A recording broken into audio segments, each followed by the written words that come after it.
बह रहा था। उन्होंने उन लड़कियों को एक मिट्टी का प्याला दिया और कहा, जहां से जितना मर्जी हो दूध पियो।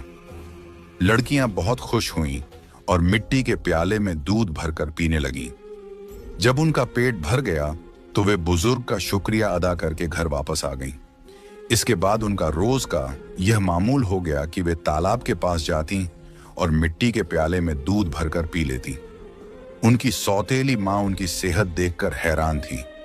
उसने अपनी बेटी को बुलाया और कहा, मैंने तो जंगल से अनार के दरख्त का नामो निशान मिटा दिया था, फिर भी इन लड़कियों की सेहत पर कोई असर नहीं पड़ा।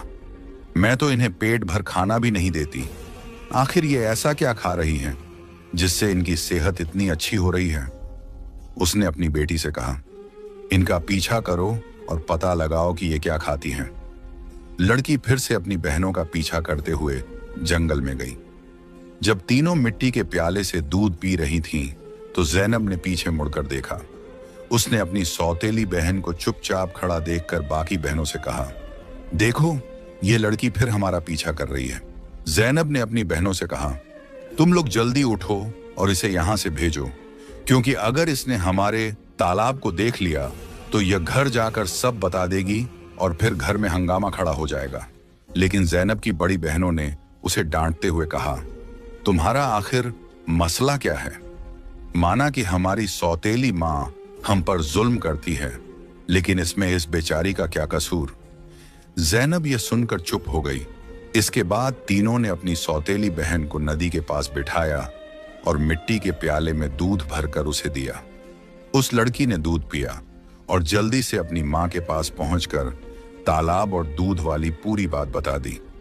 सौतेली माँ को यह सुनकर बहुत गुस्सा आया। उसने अपने गांव के कुछ आदमियों को बुलाया और कहा, तुम जितने पैसे चाहो मैं तुम्हें दूंगी, लेकिन तुम्हें जंगल में जाना होगा। वहां एक बुजुर्ग की झोंपड़ी और तालाब है। तुमने वो झोंपड़ी खत्म कर देनी है और तालाब में मिट्टी डाल देनी है। बदले में तुम्हें बहुत पैसा मिलेगा। कुछ ही देर में वे आदमी उसकी मर्जी के मुताबिक सब कुछ करके लौट आए। वह औरत अब बहुत खुश थी।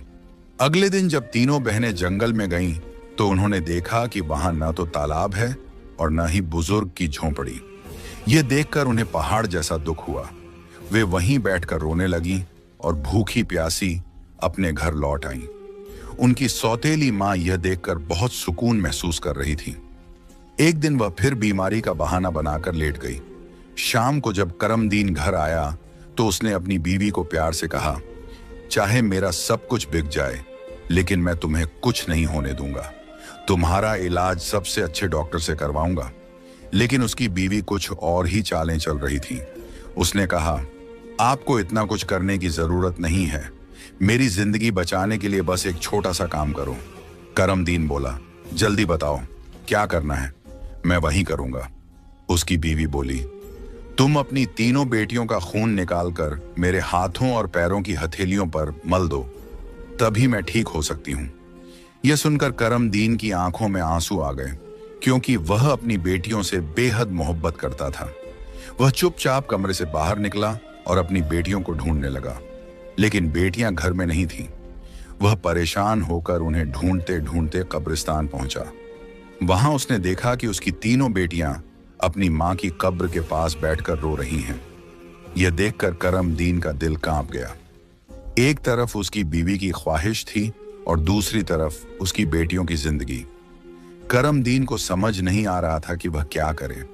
उसने सोचा कि उसकी बीवी उसकी बेटियों से कभी खुश नहीं होगी और उसकी बेटियां अपनी सौतेली मां के साथ खुश नहीं हैं। इसलिए उसने फैसला किया कि बेटियों को कहीं दूर ले जाएगा। उसने अपनी बेटियों को गले लगाया और कहा, ऐ बेटियों, तुम क्यों परेशान होती हो? मैं तुम्हें कहीं और ले चलता हूं। वह अपनी बेटियों को एक घने जंगल में ले गया। वहां उसने मिट्टी का चूल्हा बनाया और बेटियों को खाना बनाकर खिलाया। जब बेटियों ने पेट भरकर खाना खा लिया तो वे एक दरख्त के नीचे सो गईं। करमदीन ने अपनी बेटियों को वहीं सोते हुए छोड़ दिया और वहां से भाग गया।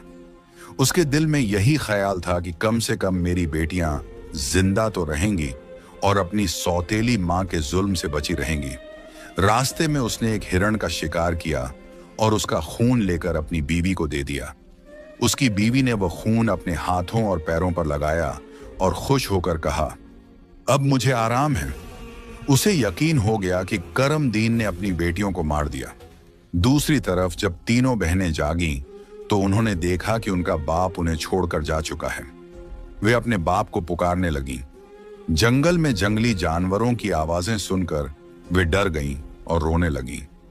इत्तेफाक से उसी जंगल में 3 दोस्त शिकार के लिए आए थे। जब वे शिकार करके लौटने लगे तो उनमें से एक दोस्त, जिसका नाम नासिर था, कहने लगा, मुझे लगता है, नासिर ने कहा, यहां कोई मुसीबत में है। क्या तुम लोग किसी के रोने की आवाज नहीं सुन रहे? मुझे तो किसी के रोने की आवाज आ रही है। चलो जल्दी से देखते हैं, शायद किसी को हमारी मदद की जरूरत हो। फिर तीनों दोस्त आवाज की दिशा में चल पड़े। आगे जाकर उन्होंने देखा कि 3 खूबसूरत लड़कियां बैठी हुई रो रही हैं।